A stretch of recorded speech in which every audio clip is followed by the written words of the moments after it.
Coach, questions for Coach whenever you guys are ready. Coach, looks like you guys kind of grinded out and fought another close one. Yeah, I guess you could say we got a late Christmas present today, or at least I did. You know, we were able to. It was a game time decision on Calendarette. It was great to have him back in the lineup, and then we were very fortunate to win that basketball game the way we turned it over. But I tell you what, I love this team we have. This team fights. And they've had adversity after adversity after adversity this year with guys going down. Egbert goes down in practice late Friday, and I thought our guys stepped up and battled their tails off. They did exactly what I asked them to do. I said it's all about defense and rebounding, and it started there tonight. And, we hold them to 40 and 28 and out-rebound them by 17. And it was a heck of a win for us. You're right. We grinded it out tonight. Seemed like they got 3 quick offensive rebounds to start the game. Did you make any adjustments? No, not really. I mean, there's not really a lot of adjustments. We knew Bernstein was a heck of a rebounder.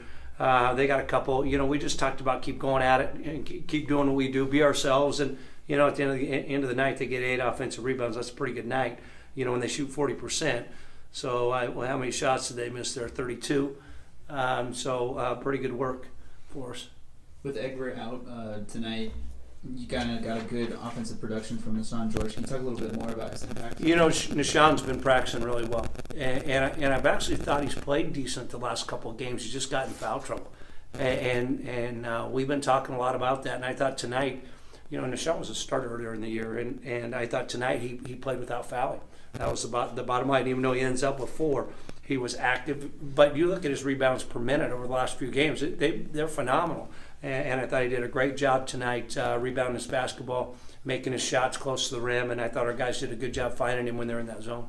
What was the final thing that said, okay, it let you know, okay, Perion's good to go tonight? Some trainer told you? Well, what happened was he practiced a little bit. He'd been moving around a little bit. He practiced some on Friday, and he moved around pretty good. Dr. Pennington came in and saw him today and said, hey, let's see how he warms up. Let's see what he can do. He looks good to me, and so it was kind of really based on what Perion felt. He warmed up, felt good, and he came to the bench at the start of the game and said, "Am I in the starting lineup?" I said, "No, but we'll get you in there in a hurry and see how you do." And he never took a bad step that I saw, and he said he was fine all night long. So that's kind of how it went. I don't know if I answered your question, but that's kind of how it went. What do you think the impact was having him back out there tonight? It's huge.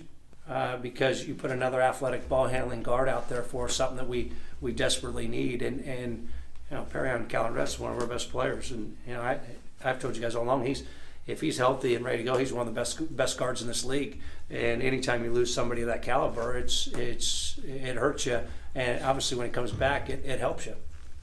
Were you planning on not really having him evaluating on Monday, or did you see something? Was it what you saw in practice on Friday?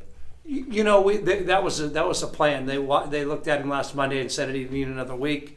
He ran and worked out, did some stuff that he was supposed to do all week. He moved pretty good in practice on Wednesday for about a third of it. And then, obviously we had the game on Thursday. Egbert goes down. He kind of practices more than what we had anticipated on Friday and looked great.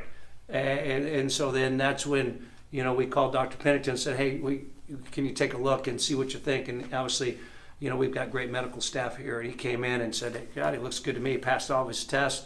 He says, I don't see any reason why he can't play. Let's warm him up and see how it goes. Did he have a minute cap, or he just going by feel? They said he just play him how he feels. And obviously, his conditioning's not where it needs to be. That's the way it's going to be when you're out 6 weeks.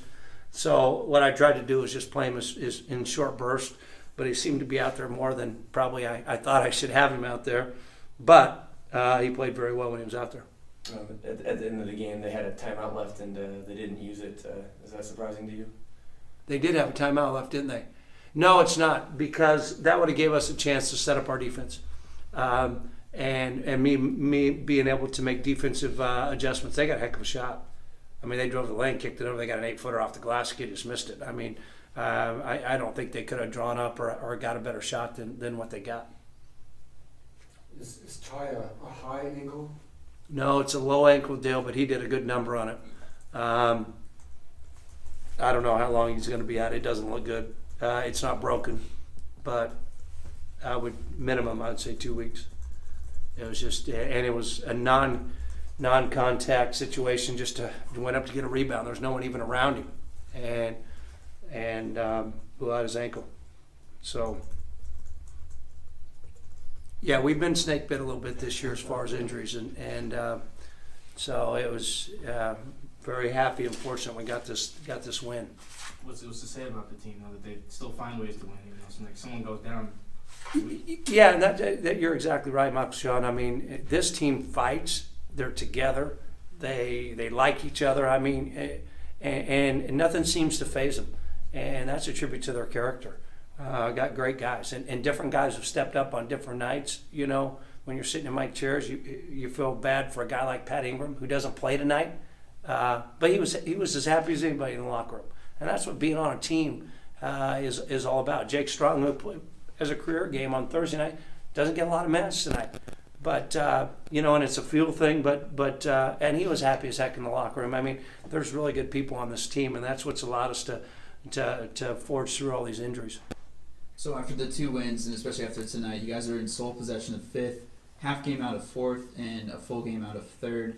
You kind of talk about the impact and where the team goes as far as fighting for one of those automatic buys in the postseason. Well, tonight was a big night because we'll have the tiebreaker on North Dakota, who was tied with us in the standings.